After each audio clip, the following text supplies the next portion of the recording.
On today's episode of Let's Grow Together, I talk with my good friend James, and we dive into some really cool things.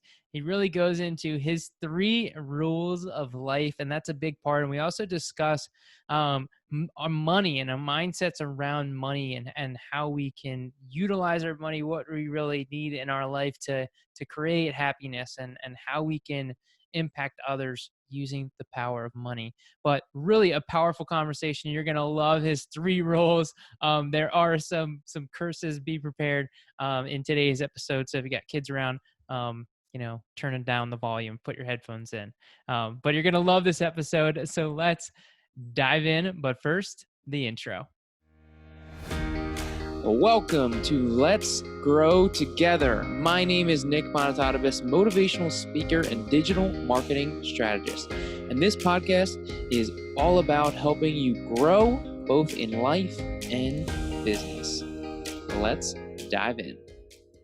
We are back, and I am excited bringing you another awesome guest. So before we get in, this particular individual is a fellow San Diegoan, and I'm hoping that you and I can connect in person as things start to settle down a little bit. But it's always really cool to meet new people in the area, as I'm a newbie in the area. So appreciate you welcoming me in and also having me on your show. So without further ado, please introduce yourself.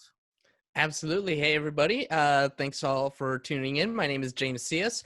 I am, I do a bunch of different things. First of all, I manage an insurance office. That's my main gig. But as far as where Nick and I met, he was a guest on my show, the Insurance Bros Show. So I have a podcast that's all about insurance, and Nick was kind enough to jump on and teach us about marketing and generating leads and doing all kinds of fun stuff.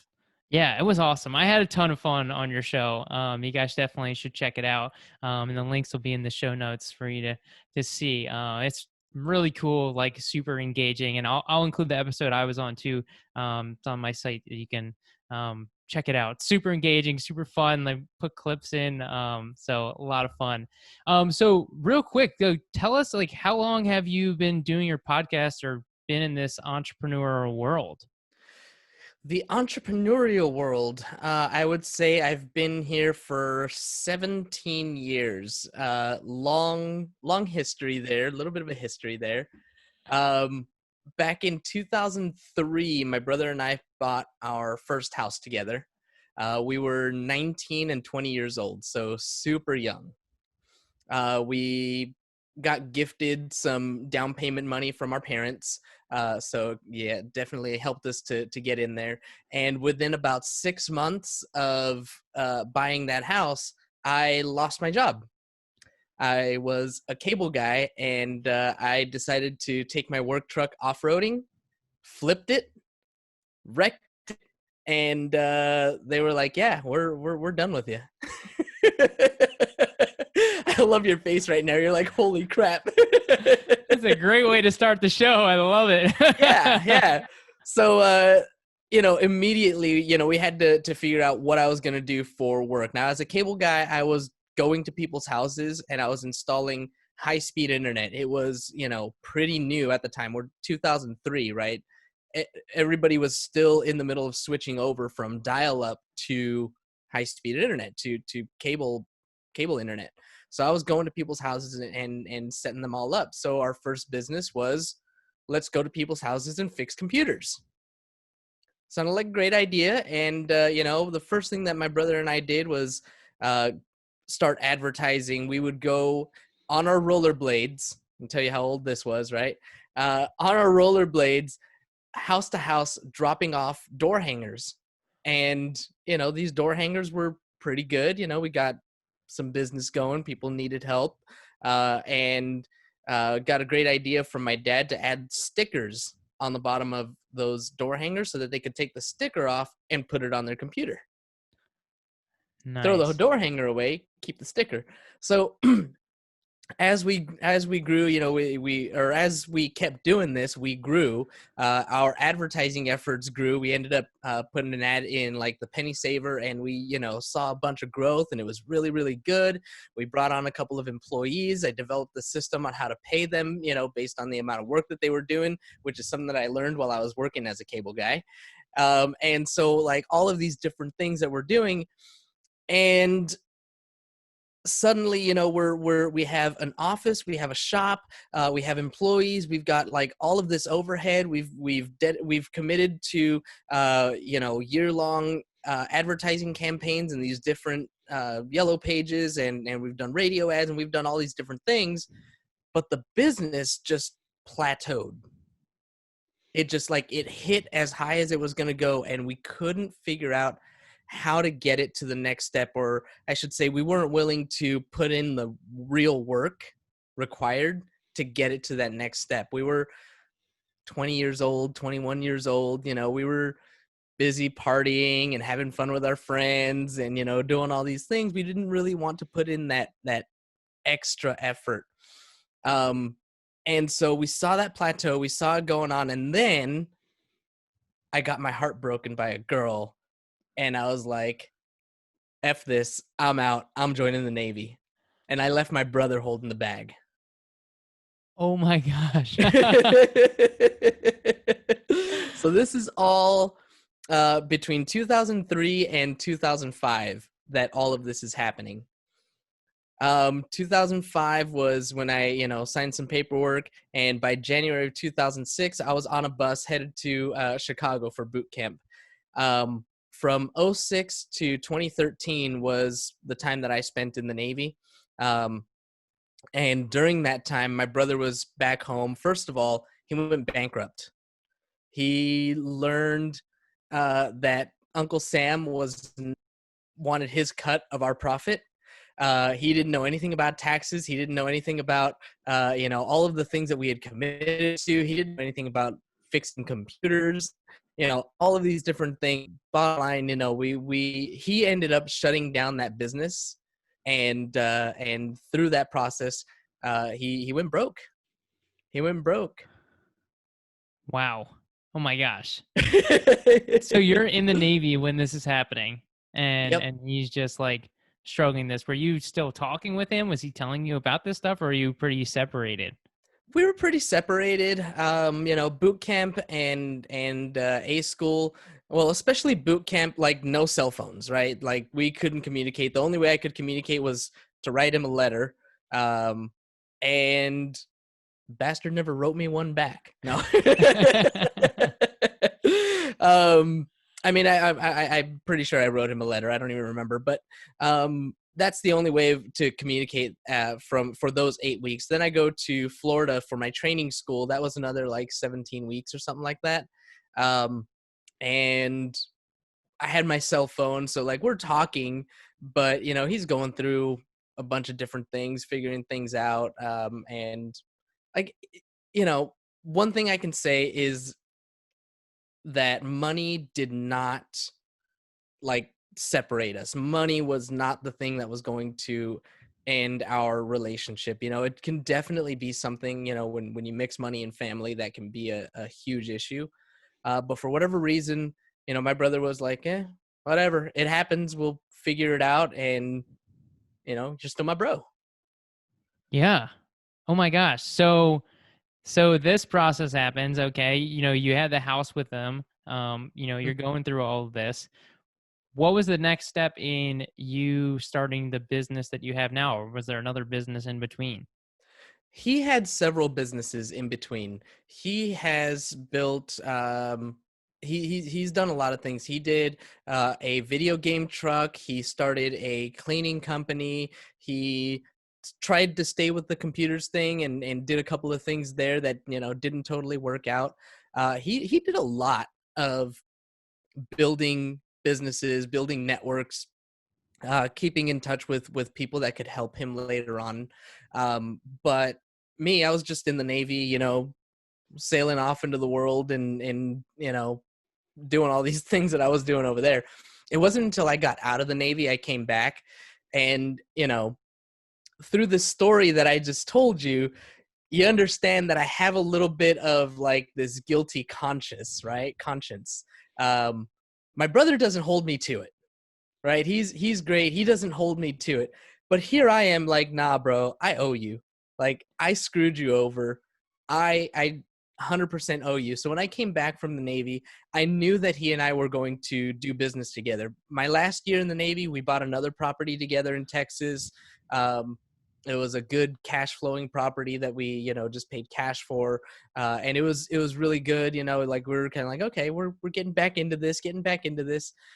And then, like I said, I came back and he had developed a network of business partners, and one of them owned the insurance training school here in San Diego to help people get licensed.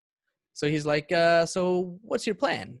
I said, well, I'm going to go to school, and the GI Bill and is going to pay me like a couple grand a month. So I'm not too worried about money. Like, that's it.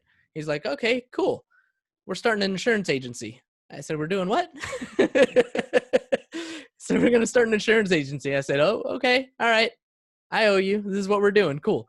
So he puts me in touch with his business partner. I get in there, get licensed right away, starting school all at the same time. And within about 8 months, we came across an opportunity to buy a book of business. So an insurance agent that was with the company was like, I don't want to do insurance anymore. I'm going to go do something else. Does anybody want to take over? And we're like, yeah, sure, we'll do it. So we paid him some money, took over his office, and the learning curve right there, that's where it hockey sticked, man. That's where it really accelerated. I had to figure out a lot of things really fast. And through all of that process was actually where I learned what my strength is, which is developing systems, procedures, and processes. So the first thing I did when I got in there was write down, start to finish, how to write an insurance policy. I ended up, it's now a 10-step process that I teach to all of my agents. So the 10 steps to writing insurance, and this is our baseline. This is our foundation. This is how we do everything. It builds from here. And then over the years, started building it this way, made some mistakes, got smacked down.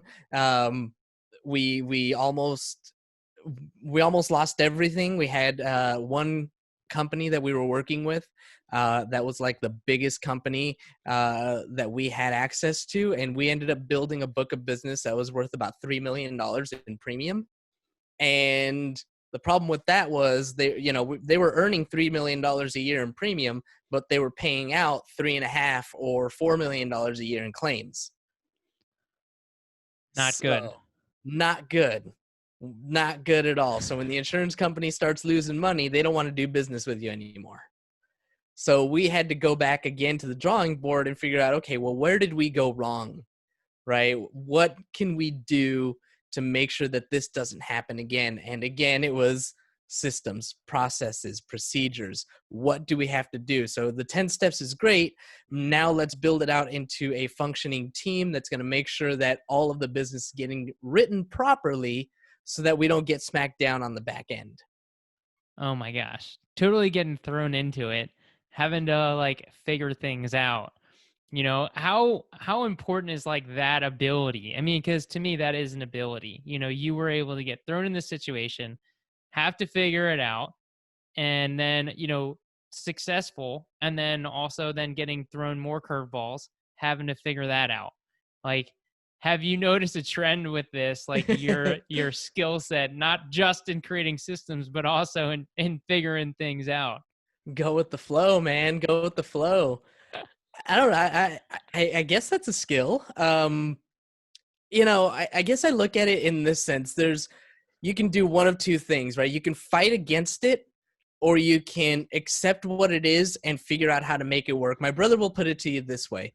He'll say, once you know the rules to the game, then you can master the game and be an expert. Right? He'll tell the story about the first time we play Monopoly. You suck at Monopoly because you don't know what the rules are. You don't know what the game is, right? But by the 10th time you play and now you know the rules, you're going to be a lot better at it. I mean, Of course, it's all down to the dice and whatever, but still, you know the rules. You have a chance to win when you know the rules to the game. So it's the same kind of thing for me, like with life. Life is going to throw curveballs. Life is going to give us things that we don't expect. And during my years in the Navy, the first 2 years, I fought against the Navy.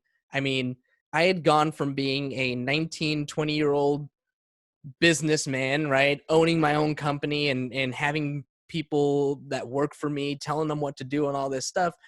And I joined the Navy. I'm 22 years old. And I got this 19-year-old kid telling me what to do because he's been in the Navy for 3 years already, right? Or I'm sorry, 19 years old. He's 2 years, but still, like, he has more experience than me, And so, like, I fought against all of it. I was like, no, nobody's going to tell me what to do. I'm my own boss. I'm whatever. The moment that I gave that up, the moment that I stopped fighting against it and just conformed and said, okay, these are the rules of the Navy. I need to follow these rules in order to excel, in order to get better, in order to have an easier life, right? All of a sudden, the Navy became the easiest job in the world. All you have to do is show up on time, have a squared away uniform, and do what you're told. That's all you got to do. If you can do those three things, like, you're golden. Do 10% more and you're like a top sailor. So simple, breaking it down. I love that. And you're talking about like the rules of life, in playing the game, the rules of the game. Once you understand the game, then you can better play the game. And I love that aspect. Would you say that you have some core rules to the game of life now through the experiences that you've had? So I had 3 rules that have since changed. My 3 rules in my young adulthood, and I would say that I've kind of let go of these rules, even though they still apply. And mostly the reason why I've let go of them is because they're kind of pessimistic, and I don't want to live pessimistically. But my 3 rules. Is it okay if I curse on your show? Sure. Yep. Sure. Absolutely. All right. So rule number 1: fuck it all. It's easy. Like, rule number 1 is fuck it all. Like, nothing really matters. We are on a floating rock in the middle of space, trillions upon trillions of light years away from God knows what. Like, we're a tiny little speck.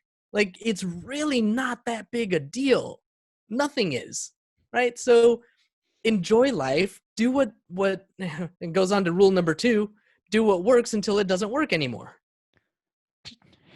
Right? It's like, this is fun. This is great. Oh, I don't like that anymore. You know what? I'm moving on to this. Right? Navy was cool. Navy was fun for a few years, but you know what? That's not where I wanted my life to go. It worked, and now it doesn't work, so I'm moving on to something else.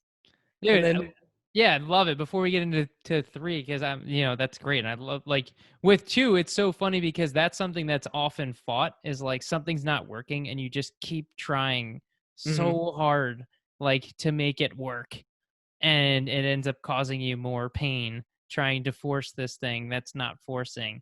And it's just, I love that mentality. Like, that's not working. All right, well, let's not do that anymore, I mean, and rule number 3 is simple. On to the next thing. That's it. Love it. 3 simple rules. Fuck it all. Do what works until it don't work no more. On to the next thing. And like I said, it's a little pessimistic, right? It's got a little bit of a what's the word that I'm looking for? It starts with the C. I'm not gonna think of it. It always escapes me when I'm trying to figure it out. But yeah, I mean, I understand what you're saying. I don't know if it's an interesting concept that I don't know if I see it as fully pessimistic. Cynical. Yeah. Oh, cynical. There you go. That's the word. Well, it is but to me, they're like action items. Mm-hmm. So, like, I don't see them as like negative action items. There's certain levels where like this type of mentality and mindset can be super beneficial. Particularly the first one, which I do love, fuck it all. Because, so I don't know, have you ever read the book, The Subtle Art of Not Giving a Fuck? Yes. Yes. Yep. So that's like, to me, like, that's like the book to read if you like tip number 1. Yeah. Absolutely. Yeah, because that's like exactly what that book is about. It's kind of just like, we need to stop caring so much about all these little things. Like, we worry about all these different things that come up in our life. Oh my God, this happened. Oh my gosh, this happened. And, it's like, just like, fuck it all. It's fine. Just like, don't worry about it. To me, there is an optimistic aspect about that because the way you're framing it is like, all right, well, screw everything. And when you screw everything, well, then everything's fine. Yeah. Yeah. It's, you take a lot of the weight, or I took a lot of the weight off of my shoulders with that rule. It's like, you know what? It doesn't really matter. Like in the long run, in the big grand scheme of things, like one of my favorite books as a youngster was Don't Sweat the Small Stuff, and Mm, it's all small stuff. And one of the little tips in that book was, is this going to matter in 50 years? If you look back on your life 50 years from now, are you going to remember this thing that you're stressing about right now? If not, then fuck it. Why worry about it? yeah. And that's amazing because when you think about it, the most of the things that stress us out, we're not even going to remember like the next week. Right? And Yeah, so to frame it in like 50 years, it's like, oh yeah, well, I'm definitely not going to remember that at all. definitely not. And I think Most of there's the a time. yeah, and I think there's a flip side to this too, in that like there's certain things that maybe that you want to do or and that you're like not doing because you're worried about something. And Hmm. it's like, are you 50 years from now, are you going to regret not doing it? Or are you going to regret Right. that you tried and it didn't work? You know? Yeah. Like to me, that was a big thing for me, like with moving to California, was that I knew that I would 100% regret not at least trying it, you know, Yep. giving it a shot, seeing what happens. You can always, my family and friends are super supportive. It's like, well, you can always just come home, you know? Worst case scenario, right? Yeah. But so many people have these things in their head, like they want to start a business, they want to move to another country, they want to travel, they have all these things, Hmm. Hmm. but they're not willing to just try it and see what happens. Yep. And yeah, I think there's a more mentality of like, fuck it, there's a lot, things will move a lot quicker. Yeah, and I'm sure you've heard this before. You know, if you go to a retirement community, you go to an old folks home, right? What do they talk about? They talk about the things that they what do they talk about that they regret is the things that they didn't do, right? And that's always, I always come back to that. I want to live my life first of all authentically, right? It's got to be me. It's got to be for me, and it's got to be true to me. And true to me means doing the things that are important, the things that I will remember 50 years from now. Love Living that. without regret. Yeah.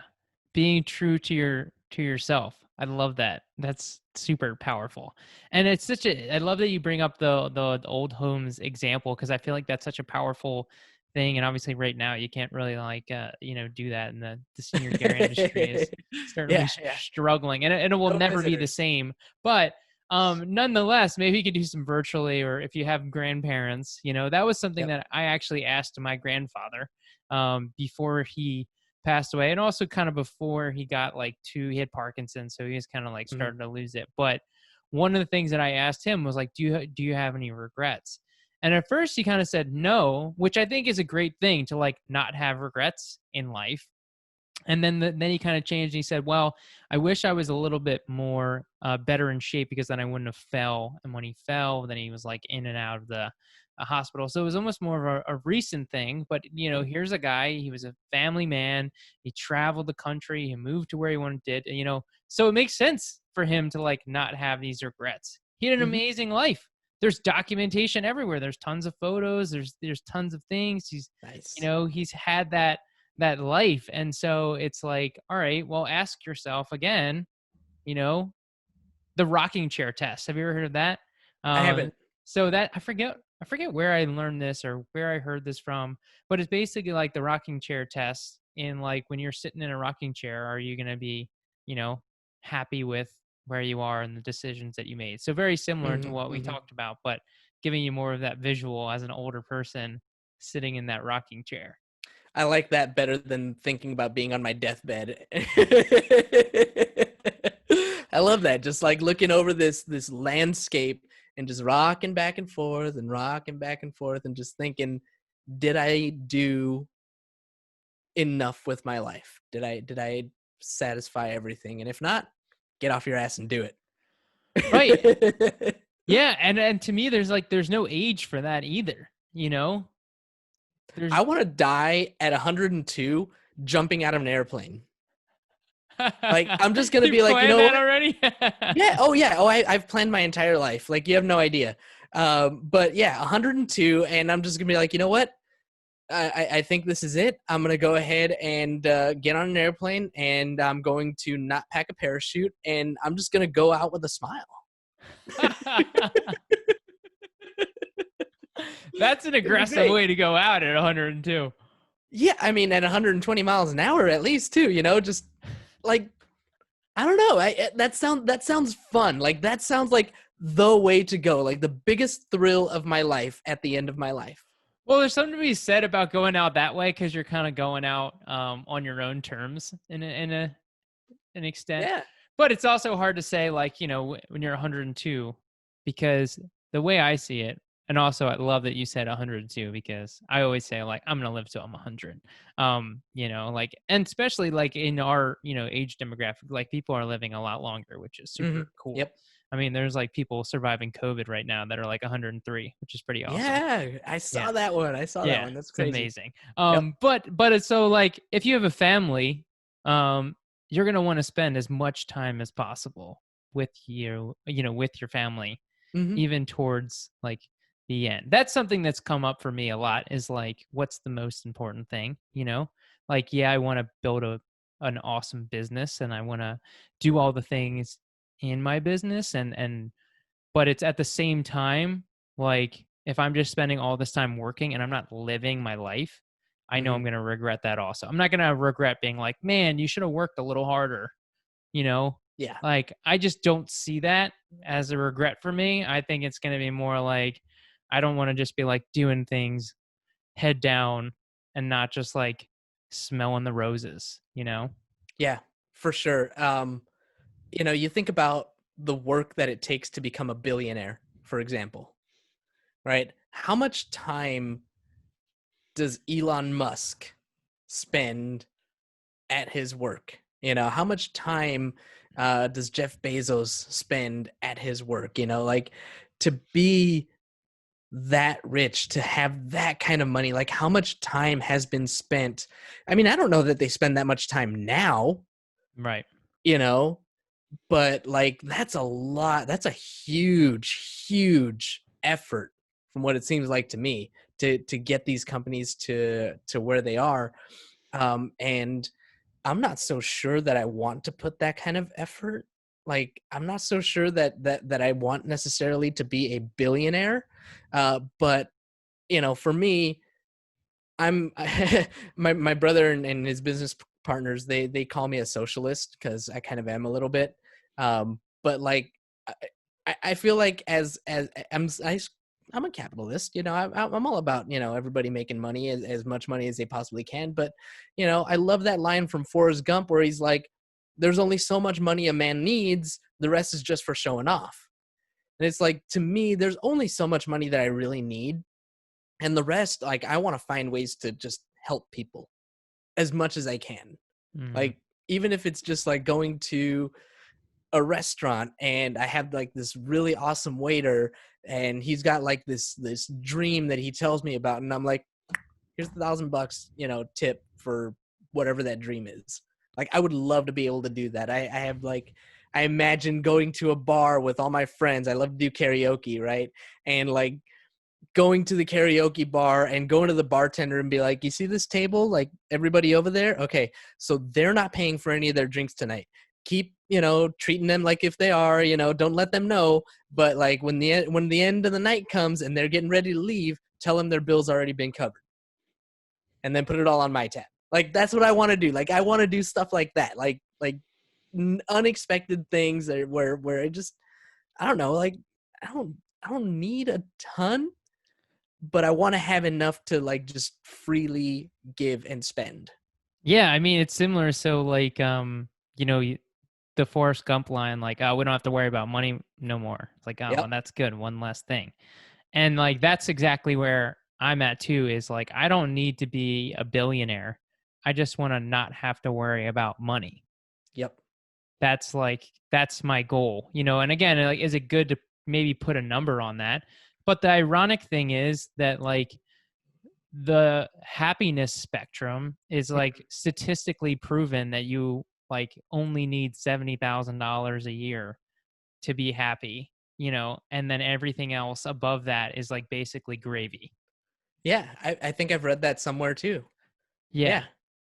Yeah. It's like, okay, like that's a very achievable goal to be able to. Super achievable. Yeah. In Yeah, exactly. And I look at like, you know, I look at that my parents and they weren't millionaires, you know.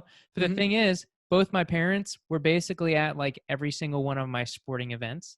Yep. My dad coached my baseball team all through growing up and then even later on you know, in high school.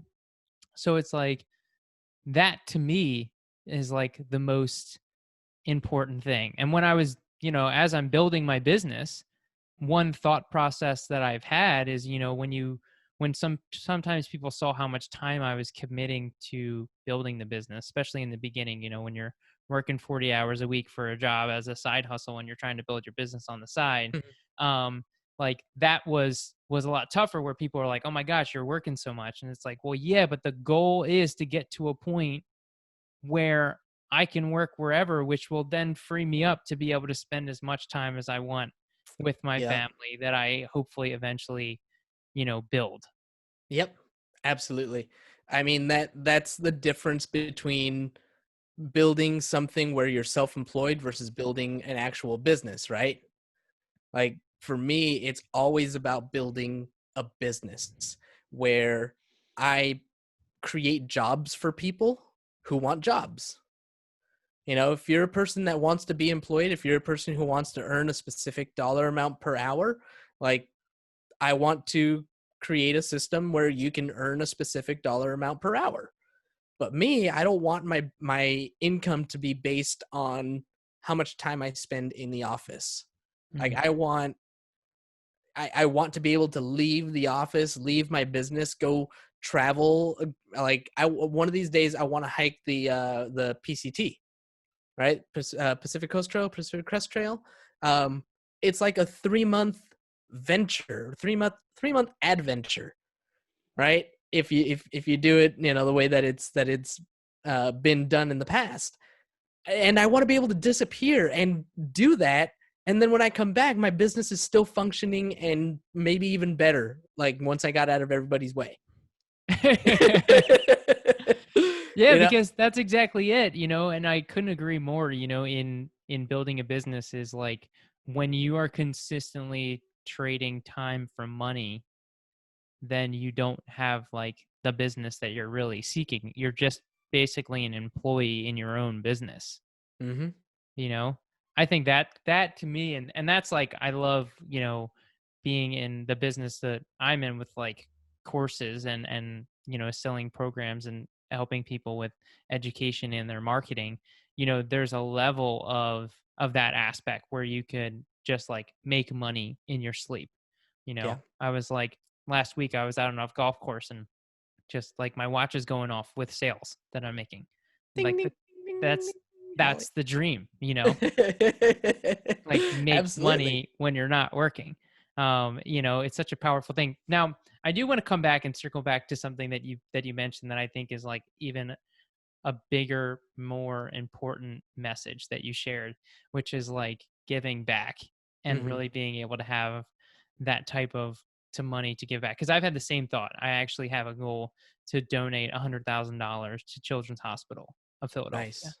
Um, Nice. and I think that like having something like that, you know, again, like being able to have $100,000 that you can just like give to a charity or an organization is incredible, you know? And the thing Yeah. is, like, money can create impact. So there is a level, even though we've talked a lot about like you don't need money, it's not that important, but there is a level too. It's like if you can build it in your business, you can create a greater impact by using money of what it Hmm. is, which is a tool. Right. Yeah, no, it's absolutely true. So, to that point, yeah, like I personally only need a certain level of income, right? And my number, by the way, is 30,000 a month, right? My brother and I, or I set that number. He copies me. He admits it now. We had that conversation this weekend. But 30,000 a month, which is only 360 grand a year. Like, what is it, the Biden tax plan that everybody's talking about? It's like if you make over 400,000, then you got to worry about the Biden tax plan. Well, I want 30,000 a month. That's not even the 400,000 a year. So like I'm still not going to be worried about the tax plan. But have you ever tried to spend 30,000 a month? Yeah, it's crazy to think about trying to It spend that much is. money.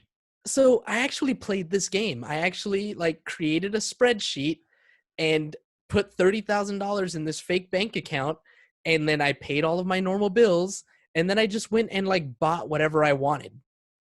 Right? I like we're at the store and my wife sees a dress and she wants to buy it, and I'm like, cool, $200, whatever. We just buy it because it's there. I see a shirt that I want and I just buy it. And like just spending freely in this fake bank account, right? Buying stuff for my nieces and nephews, buying like just whatever I want. And by the end of the month, there's still another like $12,000 left. And I'm like, what the hell? Like I just spent like as much money as I wanted. Okay, well, I guess in this fake world, we should go to Disneyland and we'll take your brother and we'll take, like 8 different people, and we're gonna stay in the best hotel at Disneyland, like the Grand the American Grand Hotel or something like that. And we're gonna stay in like the best room, and we're gonna do this for 5 nights. And of course, we're gonna pay for all the meals and like everything. Holy crap! I still have like $5,000 left. What the hell?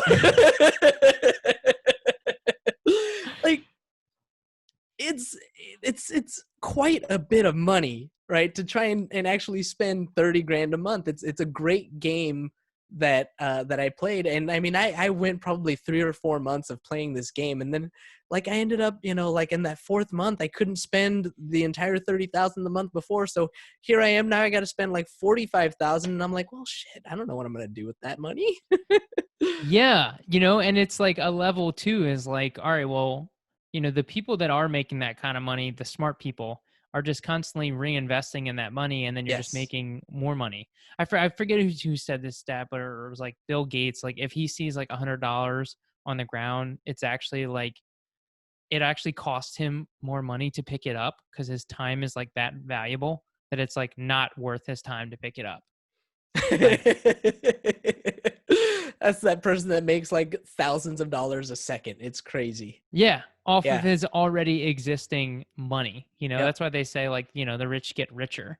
Hmm. It's But he's a perfect example, right? He spends a lot of his money. He takes a lot of his money back and gives back in a lot of different ways.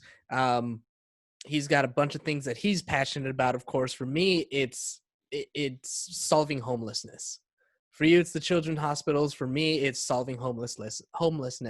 Like that's really something that I want to do at some point. Last year, my brother and I, we did a shoe drive, and we collected 365 pairs of shoes. It wasn't much, but it's a little something that we were able to give back. And to me, that's where my heart is when it comes to giving back. It's how can I help these people that are, I mean, who chooses to be homeless? Some do.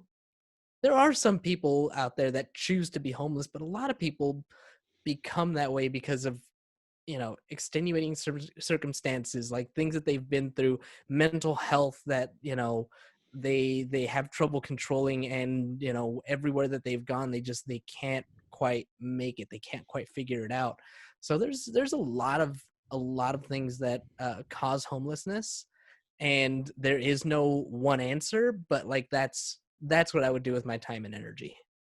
That's awesome. That's a great that's a great message. Great, way to give back, and super impactful. And we all have the opportunity. I think I like to think that we all have something that we would like to be able to give back to. I'm glad you answered that question. That was a question that had popped up in my head. I wanted to ask you if you had a particular cause, and that's cool that you actually did a shoe drive. Already making it happen.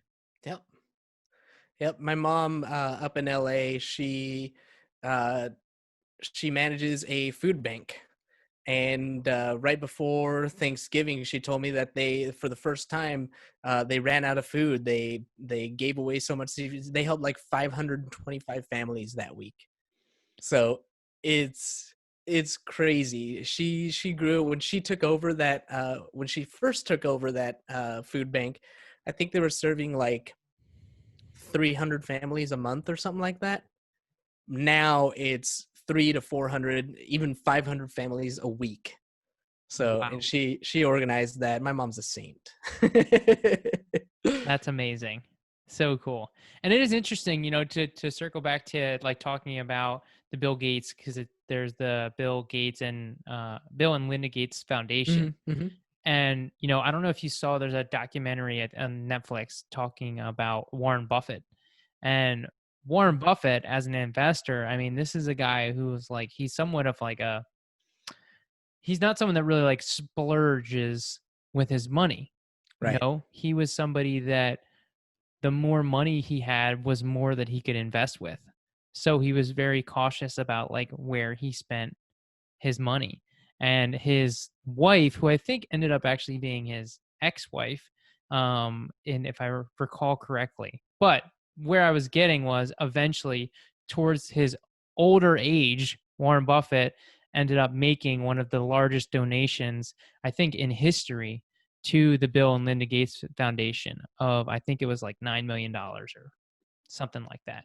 Who knows? Yeah.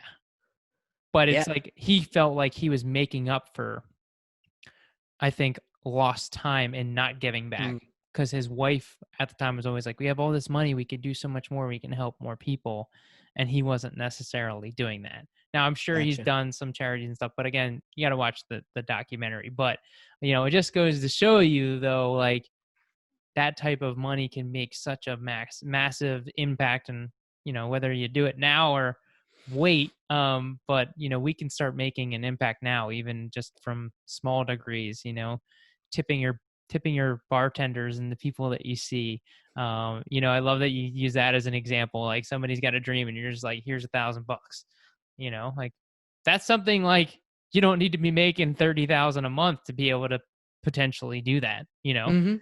um depending on how much you're giving like, complete stranger. But it's a cool thing. You see professional athletes like do that kind of stuff. I think I saw something recently that professional athlete gave like a $950 tip Yeah. to somebody. Yeah. I mean, when you if you have it, why not? Not everybody does.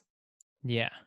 And I think a lot of times we often make like judgments about whether or not somebody needs something, or this and that. And I'm bringing up this example in regards to like tips. Mhm. Like, so like, the reason why I brought that up was because I was recently, I went to get I wanted to get my tires filled before I drove from Arizona to San Diego. And so my friend was like, "Oh, just go to this place, like they give out free air." And he made a comment. He's like, I tip him $2 because I'm nice like that. Kind of, he's like joking, but again, it's like, it's a nice gesture. It takes the guy like 5 minutes to do. Yeah. So I get there and I'm pulling up and I'm like, all right, well, I open my wallet and I'm like, I don't have singles. And so then when I'm like pulling up, I'm like, is that an excuse? Like, really? Like, you don't have singles to be able to tip somebody something? And Mhm. so again, I made it a point. And again, it's like, I'm kind of explaining like my thought process, because I was thinking about like not tipping him because I didn't have $2. But what a like lame excuse that is. And I asked him, I was like, "Hey, do you got change? Like, I got a 10, you know, do you have 5?" And then he's like scrambling, in his pockets trying to find like $5, and he's like dropping money, and he's like, I think I got like, and I'm like, how much you got there? He's like, I got 4. I'm like, that's fine. I'll Close enough. I'll take 4 back. Got a $6 tip. And there's a certain energy like in his response of being like, thank you, sir. Like there was something different when you make that kind of gesture that you can even hear. And in my case, I almost like you feel that energy that he was appreciative of that gesture, even though Yeah. like it was $6.